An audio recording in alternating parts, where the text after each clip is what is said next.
হঠাৎ বিশ্বনবী দেখলেন আকাশের সূর্যের আলো ক্ষীণ হতে শুরু করেছে, কমতে শুরু করেছে। তিনি খেয়াল করে দেখলেন এর কারণ সাইয়েদনা জিব্রাইল বিশাল ফেরেশতাদের বহন নিয়ে পৃথিবীতে নেমে আসছেন। এসে বললেন, ইয়া রাসূলুল্লাহ, আমি 1,40,000 ফেরেশতা নিয়ে নেমে এসেছি। আপনি কি জানেন না, ঠিক একটু আগে মদিনাতে আপনার এক প্রিয় সাহাবা, তার নাম হচ্ছে মুআবিয়া ইবনে মুআবিয়া আল মুজানি, একটু আগে শেষ নিঃশ্বাস ত্যাগ করেছে। সাইয়েদনা জিব্রাইল বললেন, ও নবী, আপনি কি আপনার প্রাণের সাহাবীর জন্য গায়েবানা জানাজা পড়বেন না? বিশ্বনবী বললেন, অবশ্যই পড়ব। সাহাবীদের মধ্যে ঘোষণা দিলেন, ও সাহাবারা, তোমাদের ভাই মুআবিয়া ইবনে মুআবিয়া আল মুজানি কিছুক্ষণ আগে মদিনাতে ইন্তেকাল করেছে।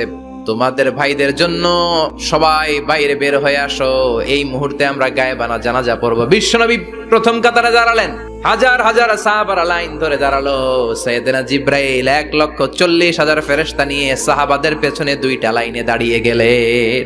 নামাজ শেষ, বিশ্বনবী তো অবাক, ঘটনা কি? বিশ্বনবী জিজ্ঞেস করলেন, জিব্রাইল, কোন সাহাবীর গায়েবানা জানা যায়? তোমরা আকাশ থেকে এত ফেরেশতার বহর নিয়ে নামো নাই? কি এমন আমল করেছে আমার মুআবিয়া, যার কারণে 1,40,000 ফেরেশতার বহর নিয়ে তোমরা দুনিয়াতে নেমে এসেছো?